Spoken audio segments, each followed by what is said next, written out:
امام ابن کثیر نے، تو یہ وہ بڑی بڑی تفاسیر ہیں۔ یہی روایت ہمارے بر صغیر میں امام حمید الدین فرائی کی صورت میں ایک بالکل نئی شکل اختیار کرتی ہے، یعنی قرآن مجید کو کیسے سمجھنا ہے، اس کے اندر کیسے اترنا ہے، اس کی زبان کو کس طرح اپریشیٹ کرنا ہے، اس کے ادب کو کہاں رکھ کے دیکھنا ہے، اس میں وہ ایک نئی دنیا بنانے کی پدا کرتے ہیں۔ اور انہی کے تلمیذ رشید تھے امام امین حسن اصلاحی، وہ میرے استاد بھی ہیں۔ انہوں نے تدبر قرآن لکھی ہے، بڑی تفصیلی تفسیر ہے۔ یہ آپ جانتے ہیں کہ اس میں خاص چیز جس کو نمایاں کیا گیا ہے وہ قرآن کا نظم ہے، اور بھی بہت سی چیزیں ہیں، یعنی آیتوں کی تعویل میں، تفسیر میں، اور خود قرآن مجید کی تفسیر کرنے کے اسلوب میں گویا ایک طرح سے غیر معمولی مجتہدانہ بصیرت کا ظہور ہوا ہے، اور ایک نیا مدرسہ فکر وجود میں آیا ہے۔ میں چونکہ انہی کا شاگرد ہوں تو میرے سامنے یہ سوال تھا کہ کیا قرآن مجید کے نظم کو ہم ترجمے میں بھی واضح کر سکتے ہیں؟ یعنی تفسیر میں تو تدبر قرآن میں بہت خوبی کے ساتھ بیان کر دیا گیا ہے۔ میں نے اس کا تجربہ کرنا شروع کیا، اور آہستہ آہستہ مجھ پر یہ واضح ہو گیا کہ یہ ممکن ہے۔ چنانچہ پہلے مرحلے میں یہی خیال تھا کہ قرآن مجید کا ایک ایسا ترجمہ کر دیا جائے جس کو پڑھنے کے بعد جو عام طور پر لوگ کہتے ہیں کہ ہمیں کوئی ربط و نظام نہیں محسوس ہوتا، وہ چیز ختم ہو جائے۔ وہ ربط و نظام کیوں محسوس نہیں ہوتا؟ اس لیے کہ ایک لفظی سا ترجمہ کر دیا جاتا ہے۔ با محاورہ ترجمے کا مطلب بھی یہ لیا جاتا ہے کہ ہم نے لفظوں کو بیان کر دیا، جبکہ کسی کتاب کے مدعا کو سامنے رکھ کر جب آپ اس کو بیان کرتے ہیں اور اپنے زمانے کے اسلوب میں لے آتے ہیں، یعنی صرف یہی نہیں کہ اپنے زمانے کی زبان بلکہ اسلوب بھی قرآن مجید کا ایک بڑا منفرد اسلوب ہے اور بڑا غیر معمولی ہے، اس کو جب آپ لے آتے ہیں تو نظم آپ سے آپ واضح ہو جاتا ہے۔ اسی وجہ سے مجھے یہ خیال تھا کہ ایسا کرنا چاہیے، چنانچہ میں نے ترجمہ کرنا شروع کیا۔ پھر ترجمے کی ابتدا کی تو اسی زمانے میں میرا بہت زیادہ رجحان ہو گیا اپنی کتاب میزان کی تکمیل کی طرف۔ وہ ایک بڑا ہی جاگسل کام تھا۔ میں پورے کے پورے دین کو ایک طرح سے پورے کے پورے دینی فکر کو، دین تو اللہ کا دین ہے اور حتمی طور پر آ چکا، اس میں نہ کوئی کمی ہو سکتی ہے نہ اضافہ، دینی فکر کو ریکنسٹرکٹ کرنا چاہتا تھا، کیونکہ اس کے بہت سے پہلو مجھ پر واضح ہو چکے تھے، اور میرا خیال تھا کہ ایک ایسی کتاب لکھنی چاہیے جو پورے دین کو بیان کر دے۔ تو میرا زیادہ رجحان اس طرف ہو گیا، تو کبھی کبھی میں ترجمہ کر دیتا تھا، لیکن یہ کہ بہت یکسوئی سے میں نے وہ کام اس دوران میں نہیں کیا۔ 2007 میں پھر میزان پائے تکمیل کو پہنچ گئی، تو میں نے پوری یکسوئی کے ساتھ پھر البیان پر کام شروع کیا۔ اس وقت تک میری یہ بھی رائے بن چکی تھی کہ اس پر مختصر حواشی بھی لکھنا ہوں گے، چنانچہ یعنی تفصیلی تفسیر تو تدبر قرآن تھی ہمارے مدرسہ فکر میں، اور اس سے پہلے امام فرائی کی تفاسیر بھی ہے، یعنی بعض چھوٹی صورتوں کی تفسیر انہوں نے لکھ دی، سورہ بقرہ کے بھی ابتدائی حصے کی تفسیر لکھ دی۔ میرے پیش نظر یہ تھا کہ اس پر مختصر حواشی بھی لکھے جائیں، یعنی مختصر حواشی میں جو چیز سامنے تھی وہ یہ تھی کہ تدبر قرآن کا پورا فکر آ جائے، جن چیزوں میں میرا نقطہ نظر مختلف ہے وہ چیزیں بھی بیان کرنے کا موقع مل جائے، اور دوسرے یہ کہ ایک ایسی تفسیر ہو جو تفسیر کے طور پر قاری کو اپنے اندر مشغول نہ کرے، بلکہ اس کی ساری توجہات کا مرکز قرآن کا متن، اس کا ترجمہ رہے، حواشی اور مختصر حواشی اس کے مددگار ہوں۔ یہ چیز پیش نظر تھی، تو اس کو رکھ کے پھر میں نے حواشی لکھنا شروع کیے، یہاں تک کہ 5 مجلدات میں 5 جلدوں میں یہ پایہ تکمیل کو پہنچ گئی، اور اب اس کا ترجمہ بھی الگ شائع ہوتا ہے اور تفسیر بھی شائع ہوتی ہے۔ تو یہ مختصر تعارف ہے۔ ٹھیک ہے، شاہم صاحب بڑی آپ نے اس میں بتایا تفصیل سے۔ یہ بتائیے گا کہ یہ جو آپ نے تفسیر لکھی البیان، اس کا مخاطب کون ہے؟ یعنی یہ آپ نے عام لوگوں کے لیے لکھی، اس طرح آپ فرماتے ہیں کہ ہر آدمی کو قرآن مجید کا ترجمہ پڑھنا چاہیے ہے، تو اب ترجمہ پڑھنے کے لیے ترجمے میں معاون مددگار اگر کوئی حواشی ہیں، اس کی وجہ یہ ہے کہ بالعموم لوگ یہ کہتے ہیں کہ جب ہم البیان پڑھتے ہیں تو اس کے نیچے بعض علمی مباحث بھی زیر بحث آتے ہیں۔ مثلا آپ اکثر یہ لکھتے ہیں کہ اصل میں یہ لفظہ ہے، عربیت کی روح سے اس کا یہ مطلب ہے، یہاں پہ مبتدا حذف ہے، یہاں پہ خبر حذف ہے، یہ فعل یہاں پر فیصلہ فعل کے معنی میں ہے۔ تو اس کی آڈینس کون ہے؟ کون سا شخص ہے جو اپنے اندر کوئی دینی خاص رجحان محسوس کرے گا اس کے بعد البیان پڑھے گا، یا اس کو پڑھنے کی آپ تمام مسلمانوں کو دعوت دیتے ہیں؟ میرے نزدیک عام طور پر تمام علوم و فنون میں انسانوں کی 3 جماعتیں ہوتی ہیں۔ عام لوگ جو پڑھنے لکھنے کی طرف آسانی سے متوجہ نہیں ہوتے، ان کا کوئی بہت علمی رجحان بھی نہیں ہوتا، وہ چاہتے ہیں کہ کوئی چیز آپ کو بس مل جائے جس سے ضروریات پوری ہو جائے، اس علم و فن سے متعلق اگر کوئی ضروری چیزیں ہیں تو وہ اس کو جان لیں۔ دوسرے اس کے ماہرین، اس علم فن کے ماہرین، جیسے ایک عام آدمی کی بھی ضرورت تو ہوتی ہے کہ اس کو اپنی صحت کے بارے میں ضروری باتیں معلوم ہو جائیں، حفظان صحت کے اصول وہ جاننا چاہتا ہے۔ یہ بھی اس کی خواہش ہوتی ہے کہ کہیں کوئی زکام ہو گیا ہے، کوئی نزلہ ہو گیا ہے تو کوئی چھوٹی موٹی دوا مجھے معلوم ہو، میں اس کو لے لوں۔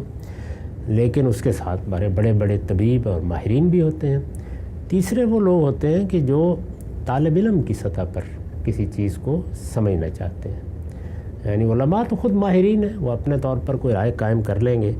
عام آدمی، میں نے عرض کیا کہ یہ جاننا چاہتا ہے کہ بس مجھے بتائیے بات کیا ہے، لیکن ایک طالب علم چیزوں کو اس طرح جاننا چاہتا ہے جس طرح کہ اس چیز کا حق ہے، جاننے کا عمل شروع کرتا ہے۔ تو میری اس کاوش کے مخاطب طالب علم ہے، میں خود بھی طالب علم ہوں، اور میں نے انہی کو سامنے رکھ کر یہ لکھا ہے۔ طالب علم کی جو ضرورتیں ہیں وہ سب کی سب میں نے کوشش کی ہے کہ ابتدائی سطح پر پوری ہو جائے۔ اس کے بعد جب وہ عالم بن جاتا ہے تو پھر وہ کسی چیز کا محتاج نہیں ہوتا، وہ اپنے طور پر رائے قائم کر سکتا ہے۔ اچھا صاحب، ہم دنیا میں دیکھتے ہیں کسی بھی کتاب کا جب ہم مطالعہ کرتے ہیں تو مطالعہ کرنے سے پہلے یہ ایک ناگزیر ضرورت ہوتی ہے کہ جس کتاب کے بارے میں ہم پڑھ رہے ہیں اس کتاب کا کوئی تعارف بھی ہونا چاہیے، اس کتاب میں جس طریقے سے مشمولات بیان ہوئے ہیں، کنٹینٹ بیان ہوا ہے، اس کا اسٹرکچر بھی ہم پہ واضح ہونا چاہیے۔ البیان کو جب ہم کھولتے ہیں تو اس کے ابتدا میں بھی آپ نے ایک مقدمہ لکھا ہے، ایک تعارف لکھا ہے، اور اس کے خاتمے پر بھی آپ نے خود اس تصنیف کے بارے میں اپنی کچھ آراء کا اظہار کیا ہے۔ آپ کی نظر میں کتنا ناگزیر ہے البیان کو پڑھنے سے پہلے ان دونوں چیزوں کو، جو ابتدا میں ہے اور جو آخر میں، پہلے پڑھ کے سمجھا جائے اور پھر اس کتاب کو دیکھا جائے، یا کتاب کو کہیں سے بھی کھول کے بیچ میں دیکھا جا سکتا ہے؟ میرے نزدیک کسی بھی کتاب کو، اور قرآن جیسی کتاب کو جب بھی آپ کھولتے ہیں تو سب سے پہلے قرآن کا تعارف ہونا چاہیے۔ قرآن چونکہ کوئی میری تصنیف نہیں ہے یا میرا کوئی کلام نہیں ہے، اللہ کا کلام ہے، تو قرآن کا تعارف ہونا چاہیے۔ اس لیے میں نے اپنی کتاب یا اپنی تفسیر کا تعارف نہیں کرایا۔ دیباچے میں مختصر طور پر ذکر کر دیا کہ یہ کس نوعیت کی چیز ہے، لیکن مقدمے قرآن کے تعارف پر مبنی ہے کہ میں ایک آدمی کو یہ پیغام یا ایک طالب علم کو یہ پیغام دینا چاہتا ہوں کہ وہ یہ سمجھ لے کہ وہ کس طرح کی کتاب پڑھنے جا رہا ہے۔ اصل میں تو قرآن پڑھانا مقصود ہے نا، تفسیر سے کوئی اپنی بات کہنا تو مقصود نہیں ہے۔ تو جب قرآن پڑھانا مقصود ہے تو قرآن ہی کا تعارف ہونا چاہیے۔ اسی لیے میں نے مقدمے میں کتاب کا تعارف نہیں کرایا کہ یہ میری کتاب کس طرح کی ہے، یہ تعارف میں نے خاتمے میں جا کر کرایا۔ اور یہ قرآن مجید کو جو حیثیت حاصل ہونی چاہیے جب بھی کبھی اس کا ترجمہ و تفسیر ہو، اس کا لحاظ کیا گیا ہے۔ خاتمے میں میں نے یہ بتایا ہے کہ میں نے یہ ترجمہ کس طرح کیا ہے، کن چیزوں کا خیال رکھا ہے، تفسیر کس طرح کی ہے، اس پہ استاذ امام کی تفسیر کو کس طرح بنیاد بنایا ہے، اس کا اگر خلاصہ کیا ہے تو وہ کیسے کیا ہے، اپنی آراء بیان کی ہیں تو وہ کس طرح کی ہیں، تو وہ تعارف آپ وہاں دیکھ لیں۔ اور ابتدا میں قرآن کا تعارف یہ ضروری ہے، دونوں چیزیں پڑھنی چاہیے۔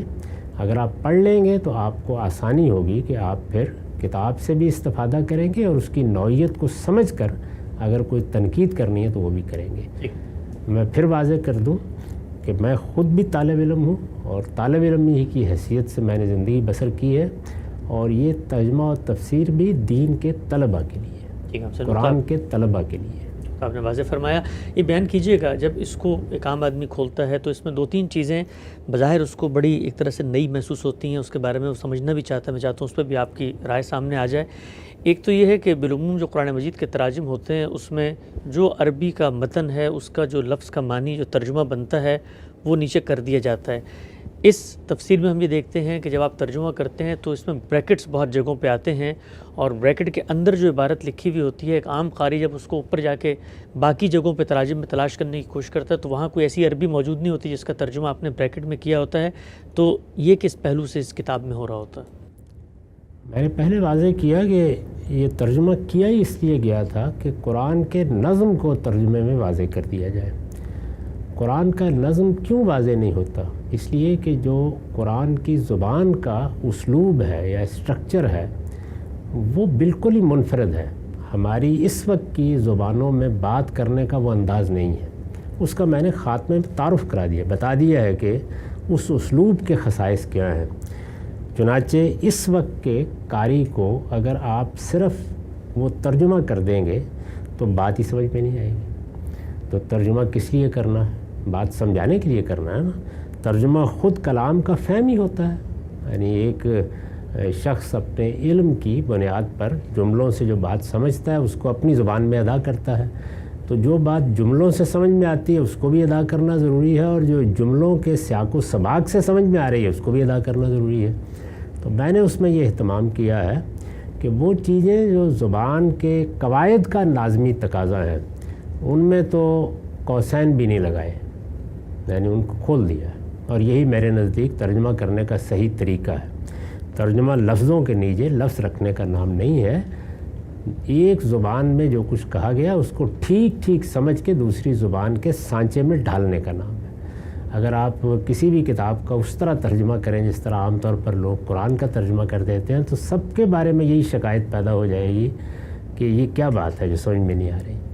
تو اگر سمجھانا ہے تو پھر ضروری ہوگا کہ اس طرح ترجمہ کیا جائے کہ جس میں اس وقت کا زبان کا اسٹرکچر اس پورے مدعا کو ادا کرے۔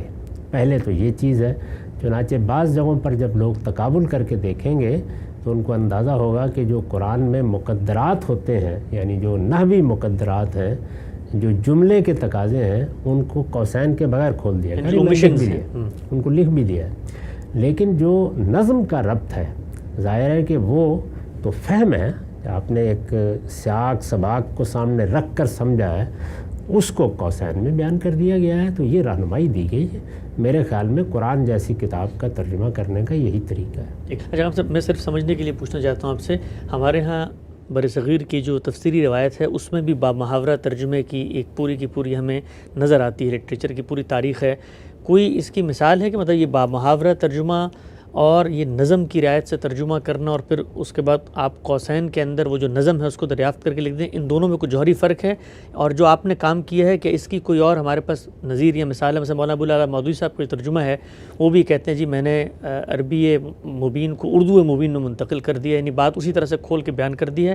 تو کوئی اور بھی اس طرح کی مثال ہے جس طرح سے آپ نے کام کیا؟ وہ بھی یہ کرتے ہیں۔ مولانا ابوالکلام آزاد کے ترجمے میں بھی جگہ جگہ آپ کو اسی طرح قوسین نظر آئیں گے جس میں وہ واضح کرتے ہیں، کیونکہ بعض اوقات جملے کے الفاظ اس چیز کو لفظوں میں بیان نہیں کر رہے ہوتے لیکن در و بست بیان کر رہا ہوتا ہے، لہجہ بیان کر رہا ہوتا ہے، تو اس کو وہ بھی کھولتے ہیں۔ اور ابوالکلام آزاد کے ترجمے میں آپ بہت سی اس کی مثالیں دیکھ سکتے ہیں۔ سب سے زیادہ ڈپٹی نذیر احمد کا ترجمہ ہے۔ اچھا، یعنی اس میں تو آپ کہہ سکتے ہیں کہ ترجمہ گویا تفسیری بن گیا ہے بڑے پیمانے پر۔ تو لوگ کرتے رہے اپنے اپنے طریقے سے۔ میں نے اس میں جو طریقہ اختیار کیا وہ یہ ہے کہ جو لفظی اطلاقات ہیں اس کو ہم مقدرات کہتے ہیں اصطلاح میں، وہ تو بغیر قوسین کے کھول دیے جائیں، ان کی ضرورت نہیں ہے کہ اس پہ قوسین لگائے جائیں، وہ اصل میں جملے کا لازمی مدعا ہے۔ اور وہ چیزیں جو نظم سے تعلق رکھتی ہیں ان کو اس طرح سے قوسین میں بیان کر دیا جائے۔ بس یہ دو چیزیں ملحوظ رکھ کر میں نے یہ سارا کام کر دیا ہے۔ پہلے بھی لوگ کرتے رہے، وہ اپنے اپنے طریقے سے کرتے رہے ہیں۔ نظم کی رعایت اس طرح سے تو ظاہر ہے کہ مدرسہ فراہی میں ہوئی ہے، اس وجہ سے اس کی آپ کو نظیر یہاں نہیں ملے گی۔ ٹھیک ہے، یہ بتائیے گا اس کو جب ہم پڑھتے ہیں البیان کو تو یہاں میں جا بجا بڑے لمبے لمبے اقتباسات ہیں، بڑے بڑے پیراگراف ہیں جو تدبر قرآن سے ماخوذ نظر آتے ہیں، یعنی آپ خود مولانا امین احسن اصلاحی کی جو تفسیر ہے اسی کے مختلف حصوں کو اس میں نقل کر رہے ہوتے ہیں۔ اس کی کیا وجہ ہے؟ ایک عام قاری تو یہ سمجھتا ہے نا کہ آپ کی تفسیر ہے لیکن درمیان میں جا بجا تدبر قرآن بیچ میں آ رہی ہوتی ہے۔ اس لیے کہ یہ ایک مدرسہ فکر کے پس منظر میں لکھی گئی ہے، یعنی یوں نہیں ہے کہ پہلے کوئی کام نہیں تھا۔ میں نے عرض کیا، اسی لیے بہت تفصیل سے عرض کیا کہ امام فراہی نے قرآن کو اس طرح سمجھا جائے اس کی ابتدا کی، اس فکر کی بہت سی چیزیں ان کی تصنیفات کی صورت میں سامنے آئیں، اس سے ایک خاص اسلوب وجود میں آ گیا، اس کو سامنے رکھ کر تدبر قرآن لکھی گئی۔ وہ کوئی مجھ سے صدیوں پہلے نہیں لکھی گئی بلکہ خود میرے سامنے پائے تکمیل کو پہنچی ہے۔ میں نے خود استاد امام سے جب قرآن پڑھا ہے تو سورہ زخرف سے پڑھنا شروع کیا تھا، اور اس وقت سورہ زخرف ہی کی تفسیر وہ لکھ بھی رہے تھے، تو ایک لحاظ سے وہ ہمارے سامنے پائے تکمیل کو پہنچی ہے۔ اصولاً تو ایک تفسیر لکھ دی گئی ہے تو کوئی نئی تفسیر لکھنے کی ضرورت نہیں تھی، لیکن چونکہ بہت سے معاملات میں میرا زاویہ نظر مختلف تھا، اور یہ ضرورت بھی تھی کہ ایک ایسی تفسیر لکھی جائے کہ جس میں تفسیر درس قرآن کے طریقے پر نہ ہو بلکہ قاری کی پوری توجہ خود کلام پر مرکوز رہے۔ تو ان سب چیزوں کو سامنے رکھ کر جب میں نے یہ فیصلہ کیا تو اب یہ سوال تھا کہ جو کام ہو چکا ہے کیا اس کام کو میں یہ خیال کر لوں کہ وہ موجود ہی نہیں ہے؟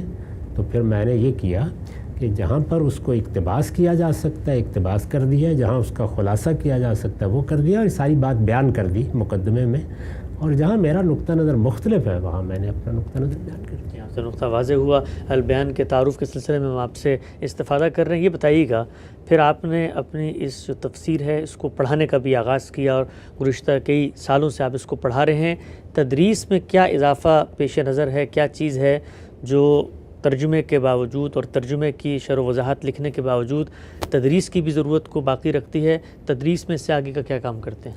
میں نے عرض کیا کہ عام آدمی کی ضرورتیں بالکل مختلف ہوتی ہیں، یہ طالب علموں کو سامنے رکھ کے لکھی گئی ہے۔ جس طرح آپ نصاب کی کتاب لکھتے ہیں تو نصاب کی کتاب اس لیے ہوتی ہے کہ کسی علم اور فن کو باقاعدہ پڑھنے والے لوگ سامنے رکھ کر وہ چیز سمجھ لیں۔ جو چیز طالب علموں کے لیے لکھی جائے گی یہ ضرورت ہوگی کہ عام لوگوں کو اس کا درس دیا جائے، وہ پڑھائی جائے، سمجھائی جائے۔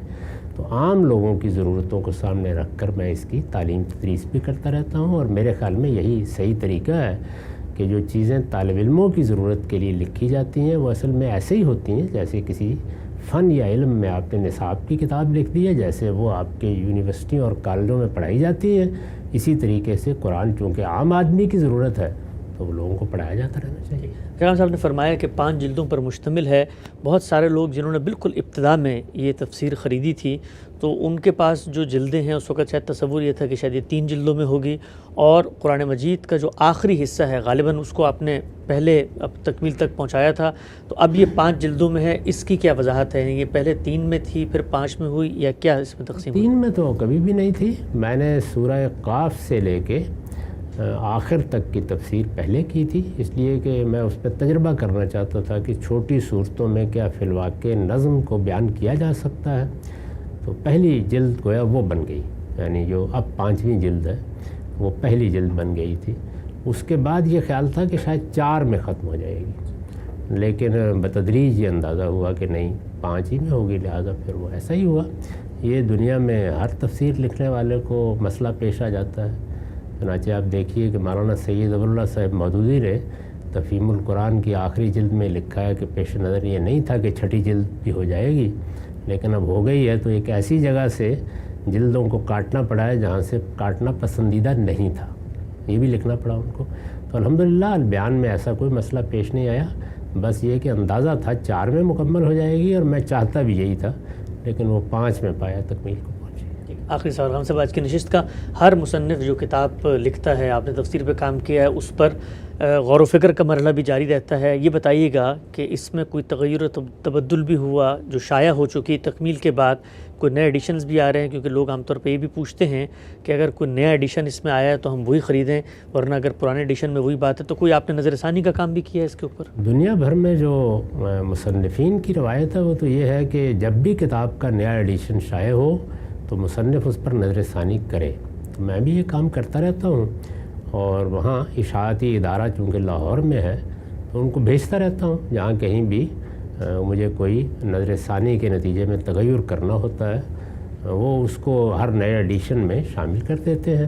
جب تک میں جیتا ہوں یہ کام کرتا رہوں گا، اور جب میرے بعد پھر لوگ یہ سمجھیں گے کہ اب پایہ تکمیل کو پہنچ گئی ہے تو ان کا دل چاہے تو آخری ایڈیشن خرید لیں، ورنہ جو کچھ پہلے خرید چکے ہیں اسی پہ اکتفا کریں۔ ہم صاحب آپ کی تفسیر البیان کا تعارف ناظرین کو میں بتاتا چلوں کہ 5 جلدوں پر مشتمل یہ کتاب بالکل بلا معاوضہ آپ پڑھ سکتے ہیں۔ غامدی صاحب کی جو ایپ ہے غامدی، اس پہ یہ 5 جلدیں موجود ہیں، آپ اس پر اس کا مطالعہ بھی کر سکتے ہیں، اور چاہیں تو ہر جگہ سے دنیا بھر میں یہ میسر بھی ہے، اس کو آپ خرید بھی سکتے ہیں۔ اور اس وقت غامدی صاحب گزشتہ کئی سالوں سے اس کو پڑھا رہے ہیں، تو دوسری جلد پایہ تکمیل تک پہنچ رہی ہے۔ اس سے پیچھے جو ہے وہ سینکڑوں کی تعداد میں لیکچرز یوٹیوب چینل پہ موجود ہیں، وہاں پر آپ اس کو سن بھی سکتے ہیں۔ غام صاحب کے لٹریچر کے تعارف کے سلسلہ جاری ہے۔ آپ کے لٹریچر کے تعارف کے حوالے سے سلسلہ گفتگو کا ہم نے آغاز کیا تھا۔ بہت بڑی تعداد میں لوگ ویڈیوز دیکھتے ہیں، لیکن آپ کا جو مکمل لٹریچر ہے، جو کتب ہیں، ان میں کیا کنٹینٹ زیر بحث ہے، کون اس کے مخاطبین ہیں، انہیں کیسے پڑھا جائے، اس حوالے سے ہم نے سلسلے کا آغاز کیا تھا۔ آگے بڑھاتے ہیں اس سلسلے کو۔ ہم سب گزشتہ کل آپ نے بتایا تھا البیان کے بارے میں، وجہ کیا بنی کتاب لکھنے کی اور کیا اس میں کنٹینٹ زیر بحث ہے۔ میں اسی موضوع کو آگے بڑھا کے بقیہ کتب پر بھی آؤں گا۔ پوچھنا میں آپ سے چاہتا ہوں کہ 5 مجلدات پہ یہ مشتمل ہے۔ ہمارے ہاں جو طالبانہ ذہن بھی ہے، وہ بھی ایک بہت لمبی اور بڑی تصنیف کو مشکل سے پڑھ پاتا ہے۔ تو یہ مجھے بتائیے گا، اپنی زندگی کے تجربات اور حاصلات ہیں کہ خود وہ لوگ جو مطالعے کا شوق رکھتے ہیں، وہ کیسے ایک بڑی کتاب کو جو 5 جلدوں پہ مشتمل ہو اس کو پڑھ سکتے ہیں۔ اس میں کیا ایسا بھی ہو سکتا ہے کہ وہ کچھ مختصر حصوں کا پہلے انتخاب کریں، اس کو پڑھنا شروع کر دیں، یا پھر یہ آن گوئنگ کام ہے، اور اگر یہ کوئی لمبا کام ہے تو اس میں پنچویلٹی، ڈسپلن کو پڑھنے کے حوالے سے کیسے مینٹین رکھا جا سکتا ہے؟ میں نے گزشتہ نشست میں بھی عرض کیا تھا کہ یہ قرآن کا ترجمہ و تفسیر ہے، میری کوئی عمومی تصنیف ہے، کسی اور شخص کا کوئی اپنا فلسفہ حکمت ہے، وہ انسان کے لیے اس طرح زندگی کا مسئلہ نہیں بنتا۔ لیکن اللہ کی کتاب قرآن مجید، میں اگر مسلمان ہوں تو میرے لیے زندگی کا مسئلہ ہے۔ یہ میرے پروردگار کی کتاب ہے، میں اس پر ایمان رکھتا ہوں۔ دنیا کی ساری کتابوں میں یہ اس لحاظ سے منفرد ہے کہ یہی کتاب ہے جس سے مجھے میرے پروردگار کا تعارف ہوتا ہے۔ یہی کتاب ہے جو میری ہدایت کا آخری درجے میں اہتمام کرتی ہے۔ اسی کتاب کو یہ حیثیت حاصل ہے کہ مذہب کے معاملے میں جہاں کہیں کوئی اختلاف ہو وہاں فیصلہ سنائے۔ اس کتاب کی یہ غیر معمولی حیثیت تقاضا کرتی ہے کہ ہر مسلمان اپنی استطاعت کی حد تک اس کے ساتھ ایک زندہ تعلق قائم کرے۔ اس زندہ تعلق کو قائم کرنے کے باب میں نے ہمیشہ لوگوں کو توجہ دلائی ہے کہ وہ سادہ ترجمہ پڑھیں۔ وہ لوگ جو عربی زبان سے واقف ہیں وہ قرآن مجید کی سادہ تلاوت کریں، اور جو لوگ عربی زبان سے واقف نہیں ہیں وہ اپنی اپنی زبان میں قرآن مجید کا ترجمہ پڑھیں، وہ اردو میں، انگریزی میں، کسی اور زبان میں، جس میں بھی ان کے لیے پڑھنا آسان ہے۔ ہمارے موجودہ زمانے میں اللہ تعالیٰ نے یہ غیر معمولی سہولت پیدا کی ہے، اور یہ میں محسوس کرتا ہوں کہ عمومی طور پر انسانوں کو جس رجحان پر اللہ تعالیٰ نے پیدا کیا اس کی رعایت ہو گئی ہے۔ وہ رجحان یہ ہے کہ کم لوگ پڑھنے کا ذوق رکھتے ہیں، لیکن سننے کا سب کے ہاں داعیہ موجود ہوتا ہے۔ اب یہ ممکن ہو گیا ہے کہ پڑھنے کی بجائے آپ قرآن مجید کا ترجمہ سن لیں۔ یہ آپ کے علم میں ہے کہ جتنے بھی اس وقت تراجم ہیں ان میں سے زیادہ تر اب سنے جا سکتے ہیں، اردو میں بھی، انگریزی میں بھی بہت سے ہیں۔ ہمارا اپنا ترجمہ بھی البیان میں نے کیا ہے، وہ 3 صورتوں میں پڑھا ہوا موجود ہے۔ اپنے اپنے ذوق کے لحاظ سے اس میں سے کسی کا بھی انتخاب کیا جا سکتا ہے، اور جب آپ اسے سنیں گے تو اللہ کی کتاب کو سنیں گے، ایک تعلق اس سے پیدا ہوگا، آپ کا ایک ذاتی رابطہ استوار ہوگا، اور جو گرد و پیش میں دین کے بارے میں باتیں کہی جاتی ہیں ان میں سے بیشتر باتوں کا اجنبی ہونا واضح ہو جائے گا۔ اصل دین کیا ہے، اللہ تعالیٰ کیا چاہتے ہیں، وہ بندوں کو کہاں دیکھنا چاہتے ہیں، اس کا ایک سچا شعور اس سے پیدا ہوگا۔ تو میں نے عرض کیا تھا کہ عام آدمی کی ضروریات کے لحاظ سے اگر آپ غور کریں تو قرآن دنیا کی آسان ترین کتاب ہے، یعنی وہ اپنی بات اتنے مختلف پہلوؤں سے دہرا کر بیان کر دے گا کہ بنیادی حقائق واضح ہو جائیں گے۔ اگر غور و تدبر کا احساس ہو یا انسان کی طبیعت ایسی ہو کہ وہ طالب علمانہ طریقے سے چیزوں کو دیکھتا ہے تو قرآن مجید میں اس کا سامان بھی موجود ہے، اور اسی پہلو کو واضح کرنے کے لیے میں ہمیشہ یہ کہتا ہوں کہ یہ علماء کے لیے دنیا کی مشکل ترین کتاب ہے، جس طرح عام آدمی کے لیے یہ آسان ترین کتاب ہے، اسی طرح علماء کے لیے، ماہرین کے لیے مشکل ترین کتاب ہے۔ تو گویا دونوں طرح کے طبائع کا اللہ تعالیٰ نے اہتمام کیا، اور اس لحاظ سے یہ بڑی منفرد کتاب ہے۔ عام آدمی کے لیے یہی ہے کہ وہ اس کو پڑھے سادہ طریقے سے، یا سننے میں اور بھی سہولت رہتی ہے۔ وہ اگر محسوس کرتا ہے کہ کہیں کوئی سوالات پیدا ہوتے ہیں تو اس پر نشان لگا دے۔ اول تو بہت سے سوالات خود قرآن مجید کو سنتے ہوئے خود ہی حل ہو جائیں گے، لیکن اگر کوئی باقی رہ جائیں تو پھر وہ اگلا قدم بڑھا سکتا ہے، اگر ذوق ہو کہ وہ حواشی پڑھ لے، تفسیر پڑھ لے، وہاں بھی اطمینان نہ ہو تو کسی صاحب علم سے رجوع کر سکتا ہے۔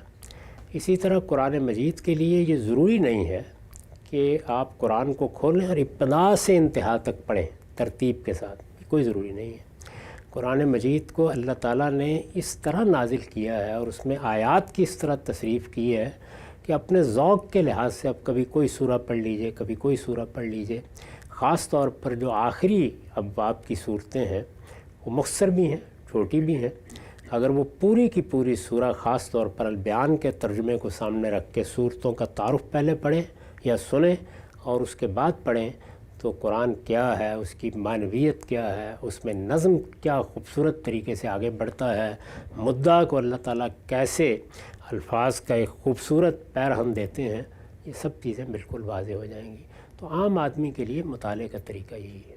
ٹھیک ہے، تو یہ نقطہ آپ نے واضح کیا، آگے بڑھاتے ہیں سلسلہ گفتگو کو۔ آپ نے ذکر کیا کہ البیان تو قرآن مجید کے ترجمے اور ترجمے کی وضاحت پر مشتمل ایک تفسیر ہے، لیکن اس کے ساتھ ساتھ آپ کی ایک اور جو تصنیف ترجمے ہی کی وہ الگ سے بھی شائع ہو چکی ہے، یہ میرے ہاتھ میں بھی ہے۔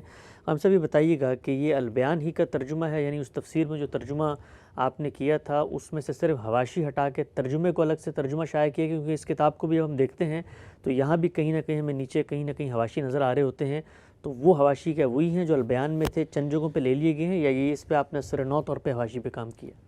بعض جگہوں پر اثر نو لکھے ہیں لیکن وہ بہت کم ہے، یعنی یہاں کہیں ضروری وضاحت تھی۔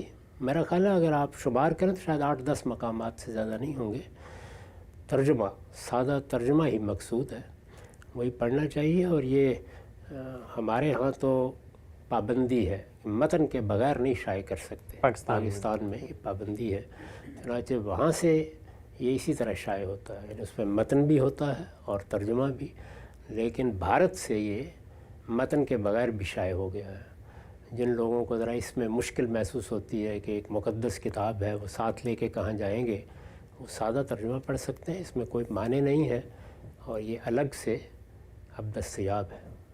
اچھا، میں یہاں پر یہ بھی وضاحت کرتا چلوں، لوگوں نے بعض سوال بھی پوچھا کل کی نشست کے بعد کہ جس البیان کے تعارف کا ہم نے گفتگو کی تھی ہم سب سے کہ انگریزی میں بھی موجود ہے، تو اس کی 4 جلدیں ترجمہ ہو چکی ہیں، بیشتر شائع بھی ہو چکی ہیں، لیکن پورا جو سیٹ ہے وہ انشاءاللہ جلد پائے تکمیل کو پہنچ کے شائع بھی ہوگا انگریزی زبان میں، جبکہ جہاں تک اردو ترجمے کا تعلق ہے تو پورا اردو ترجمہ انگریزی زبان میں موجود ہے۔ اچھا غم صاحب، آپ نے ذکر کیا ہمارے یہاں پابندی ہے کہ متن کے بغیر نہیں شائع کیا جا سکتا قرآن مجید کے ترجمے کو، یہ بیان کیجیے گا ایک عمومی رجحان بھی ہے کہ قرآن مجید کی عربی جب آپ پڑھتے ہیں تو اس کا ایک طرح کا روحانی تعلق تو پیدا ہوتا ہے لیکن ثواب کا معاملہ بھی ہوتا ہے، تو کیا پڑھنا اور سننا یہ دونوں برابر ہیں؟ یعنی قرآن آپ عربی میں پڑھیں یا عربی میں سن لیں، یا اردو میں پڑھیں اور اردو میں سن لیں، تو پڑھنے اور سننے دونوں کا معاملہ ایک ہی ہے، یا پڑھنے کے بارے میں زیادہ کوئی افضلیت کی بات کی جاتی ہے؟ نہیں، اس طرح کی کوئی چیز نہیں، آپ سنیں، وہ بھی پڑھنا ہے، پڑھیں، اس سے بھی آپ کو ہدایت حاصل ہوگی، لیکن قرآن مجید اصلاً تو اس لیے نازل کیا گیا ہے کہ اس سے ہدایت حاصل کی جائے،